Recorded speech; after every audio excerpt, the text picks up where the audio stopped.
जय श्री राम, जय माता की। भगवान के प्रति गलत विचार उत्पन्न होते हैं, गलत विचारधाराएं उत्पन्न होती हैं। मानसिक तौर पर बहुत सोचता हूँ कि ऐसा नहीं करूँ, लेकिन फिर भी गलत विचार भगवान के प्रति उत्पन्न होते हैं। मन करता है कि जो मूर्तियाँ हैं वो जाकर जल में प्रवाहित करूँ। कई बार पूजा करने के बाद व्यक्ति का आत्म बल जो होता है या मानसिकता जो होती है वो बिगड़ती भी है। वो किन कारणों से बिगड़ती है, किस चीज़ों का हाथ होता है उन चीज़ों के पीछे। मान लीजिए आप माँ की पूजा कर रहे हो, काफ़ी लंबे समय से कर रहे हो, और आपकी स्थिति ऐसी हो रही है कि अब आपका देवी देवता के प्रति जो है अंदर से गलत ख्याल आते हैं, गलत चीज़ें करें। तो ये कौन सी ऐसी चीज़ होती है जो आपके शरीर पर वास कर रही होती है और ऐसी भावना आपके अंदर जो है उत्पन्न करती है। अगर ये वीडियो अच्छी लगे तो लाइक करना, चैनल को सब्सक्राइब करना और बेल आइकन बटन को दबाना बिल्कुल भी मत भूलना। क्यों? जिससे ऐसी वीडियो की और भी नोटिफिकेशन आप तक सरलता से पहुंचाए। देखिए, हम जब कभी भी भगवान की पूजा करते हैं हमारा अटूट विश्वास होता है। हम और देवी देवताओं पर विश्वास होने के बाद हमारी एक उमंग भी होती है कि बाबा या माँ हमारी पुकार को स्वीकार करेंगे। अब क्या होता है कि लेकिन हमारे घर में रहने वाली कुछ ऐसी नकारात्मकताएं होती हैं जो हमारे शरीर पर बैठकर ऐसा कार्य कभी भी नहीं होने देना चाहती। वो चाहती हैं कि आपके घर में पूजा पाठ ना चले। वो चाहती हैं आपके घर के अंदर जो है मलिनता का पदार्थ जो है फैला रहे आपके घर में। अब वो कहोगे नकारात्मकता मेरे घर में कैसे हो गई, मेरे तो काम नहीं बना, तो मेरा विचार। देखो, घर के अंदर जब ये चीज़ें होती हैं दिखाई नहीं देती हैं। क्यों? ये आपको जैसे ही पूजा करना आप प्रारंभ करोगे, मान लीजिए आप देवता की पूजा कर रहे हो, देवी की पूजा कर रहे हो। अब देवी की पूजा करने से उनका दम घुटता है, उनके मन में एकदम मलिन विचार ये होता है कि कहाँ घुटाव हो गया उनको। जैसे कि एक बंद कमरे में, अंधेरे कमरे में आपको डाल दिया जाए तो आपको कैसा हो, और वहाँ रोशनी की किरण कहीं ना कहीं आपको दिखाई ना दे। तो उनके ऊपर जो प्रेत योनि का असर चढ़ा हुआ होता है वो इस प्रकार का होता है कि जब देवी देवताओं का सिमरन उनके कान में जाता है या उनके आपके घर में रहने वाली चीज़ों के ऊपर प्रभाव डलता है, तब उनको बेचैनी बहुत होती है। तो कुछ क्षण के लिए तो वही चाहते हैं कि मूर्ति को जाकर उनके मन में इस प्रकार के विचार उत्पन्न होते हैं। और वही विचार, क्योंकि आपकी बॉडी पकड़ी हुई होती है, आपकी बॉडी रोगग्रस्त होती है, तब आपके मन में इस प्रकार के विचार जो है बड़ी तेजी से पनपने जाते हैं। फिर आप अचानक सोचते हो कि ये क्या कर रहा हूँ मैं, ये कैसे, ये मेरे मन में ऐसे विचार कैसे आ सकते हैं, देवी देवताओं के प्रति ऐसे कैसे विचार आ सकते हैं। मैं तो माँ का अटूट भक्त करता हूँ, मैं तो बाबा की अटूट भक्ति करता हूँ, मेरे मन में इस प्रकार के विचार आना शोभनीय नहीं है। आपको अचंभा लगता है, लेकिन आपके हाथ तो किया हुआ कोई कार्य होता ही नहीं है। ये कार्य तो वही नेगेटिविटी कर रही होती है जो आपके घर में पनप रही है, और वही नेगेटिविटी के कारण ही ये सारा कार्य हो रहा है। जब तक आपको ये गेम समझ में आती है जब तक ये बहुत काफ़ी लंबा समय हो जाता है। घर में लड़ाई, कलेश, पूजा वगैरह, आप इस बहाने से फिर पूजा भी घर में बंद कर देते हो। और क्योंकि मेरे को गलत विचार आते हैं, देवी देवताओं के प्रति गलत विचार आते हैं, और कई भक्तों के साथ तो ये होता है, उनके मन में ये विचार आता है कि मूर्ति को मैं जल प्रवाहित कराऊं, मैं घर में पूजा ही ना करूं, पूजा करने से मुझे कोई लाभ नहीं हो रहा है, और इस प्रकार के विचार उसके मन में, और देवी देवताओं के प्रति गलत विचार उत्पन्न होते हैं, और गंदे गंदे विचार, सेक्स से जुड़े हुए विचार और प्रकार के विचार धाराएं चलती रहती हैं। कई भक्तों को ये वीडियो शायद ना अच्छी लगे, लेकिन जब हमारे पास इस प्रकार के सवाल के क्वेश्चन जब वो करते हैं भक्त, तो हमको भी अचंभा शुरू में ऐसा ही लगता है। लेकिन ये विचारधाराएं उनकी नहीं होती हैं, ये रहने वाली जो घर में नेगेटिविटी होती है उनकी होती है। वो जब नकारात्मकता हमारे शरीर पर बैठती हैं तब हमारे मन में इस प्रकार के कुटिल विचार, इस प्रकार के निंदावक्त विचार जो है उत्पन्न होने लग जाते हैं।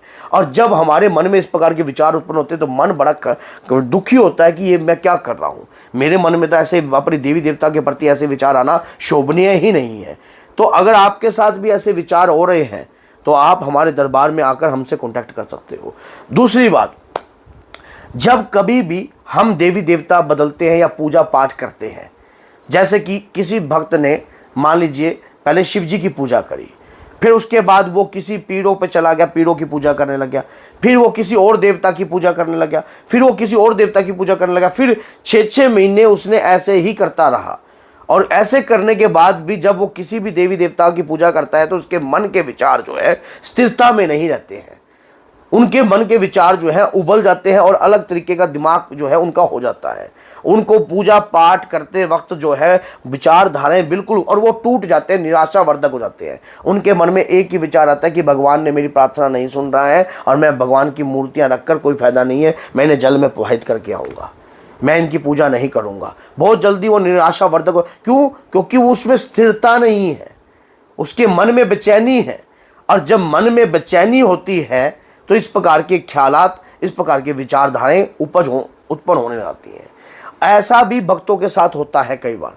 कई लोग जो है इस प्रकार के कारण भी परेशान हो जाते हैं, लेकिन नेगेटिविटी का सबसे ज़्यादा रोल होता है इन चीज़ों के अंदर। और ख़ासकर जो कि मोमडन सोल होती हैं वो ज़्यादा शरीर पर ऐसे कार्य करती हैं, जो कि गंदी आत्माएं होती हैं, मुसलमानी आत्माएं होती हैं, या मुसलमान के द्वारा किया हुआ तंत्र होता है, या किसी भी प्रकार का किया हुआ तंत्र होता है, गंदी तरीके से किया हुआ तंत्र होता है। जब आपके मन में इस प्रकार का विचार ज़्यादा उत्पन्न होता है, तब ज़्यादा आपके मन में इस प्रकार की विचारधाराएं उत्पन्न होती हैं। या कोई गंदी शक्ति, जो कि गंदी प्रेत आत्मा, आपकी कोई मलिन प्रेत आत्मा आपके साथ लगी हुई होती है, तब भी इस प्रकार के विचार उत्पन्न होते हैं।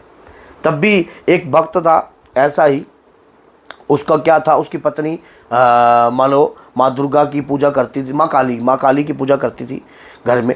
जैसे ही जिस दिन भी वो माँ काली की पूजा करी, मान लो वो पति जो है वो घर पे नहीं है, लेकिन वो जैसे ही घर के अंदर माँ काली की पूजा प्रारंभ करती है, घर के अंदर उसे ऑफिस में बैठे बैठे भी झटके लगने लग जाते थे, शरीर पर ऐसे झटके लग जाते थे और गुस्सा इतना आने लग जाता था ऑफिस में बैठे बैठे भी। कई बार तो उसको ऑफिस में बैठे बैठे मिर्गी आ गई, कई बार मिर्गी आ गई, लेकिन उनके समझ में कुछ नहीं आया। तो वो मेरे पास आए, जब मेरे पास आए और मेरे साथ बालाजी गए, तो वो शरीर पर चीज आई जो कि मुसलमानी आत्मा थी, जिन था। वो बोल रहा था कि तेरे घर, मेरे इस घर के अंदर ऐसी चीज़ें पनपने नहीं दूंगा, घर का नाश कर दूंगा। तब उसकी पत्नी को ये बात सुनकर बड़ा अचंभा लगा कि ये कैसे हो रहा है। और देवी देवताओं के प्रति निंदा वक्त विचार उसके होते थे। जब उसके पति को इस चीज़ों से थोड़ा छुटकारा मिला और रिलीफ मिला, तो उसके पति ने इस प्रकार के विचार बताए कि मेरे मन में ऐसा आता था कि मैं जो है ना मूर्तियों को उठाकर ना फेंक आऊँ कहीं पर जाकर, और कहीं पर जाकर फेंकाऊँ। ये जब पूजा करती थी तो मुझे यही इसको ऐसा मन करता था, यही सबसे गंदी है। मतलब अपनी पत्नी के प्रति भी गलत विचार उत्पन्न होते थे उसके। तो ऐसी चीज़ें जो हैं जब शरीर पर रहती है, लेकिन ये 24 घंटे आपके ऊपर ये विचार नहीं बनेंगे। ये खासकर पूजा होते हुए देखकर या पूजा करने वाले व्यक्ति के साथ हो सकते हैं, या जब कोई व्यक्ति के ऊपर नकारात्मकता घर में पनप रही है, अगर किसी के शरीर में पनप रही है, तो वो तो पहली बात है पूजा में बैठेगा ही नहीं। कोई मांगलिक कार्य घर में उत्पन्न होने लग जाएगा, या कोई हवन वगैरह विधि विधान या कोई पूजा क्रिया चलने लग जाएगी, तो तुरंत आपके घर के अंदर जो है कलेश उत्पन्न हो जाएगा, तुरंत लड़ाई झगड़ा उत्पन्न कर देगा व्यक्ति, और ऐसे विचारधाराएं जो है घर में उत्पन्न ही नहीं होने देगा। क्यों? अगर कहीं ना कहीं देवी देवताओं की पूजा घर में प्रारंभ हो गई, तो नेगेटिविटी को तो छोड़कर जाना पड़ेगा, नेगेटिविटी का तो वहाँ पर कोई काम ही नहीं रहेगा। तो ऐसे समय पर ये नकारात्मकताएं ऐसे आपकी मानसिकता को तोड़ने का प्रयास करती हैं। तो अगर ये वीडियो आपको अच्छी लगी है और अगर किसी भाई का दिल भी दुखा होगा, तो देखो सत्य को सुनना सीखिए, क्योंकि ये वीडियो हमने बनाई है तो लोगों की विचारधाराओं से भी बनाई है, और ऐसे होते हैं लोगों के साथ, तब जाकर हम ये वीडियो बनाते हैं। तो अगर वीडियो अच्छी लगे तो लाइक करना, चैनल को सब्सक्राइब करना और शेयर कर देना उन भक्त के ऊपर जो ऐसे मन के, जिनके ऊपर विचारधाराएं ऐसी इनकी हो रही हैं। तो बोलिए जय माता की, जय श्री राम।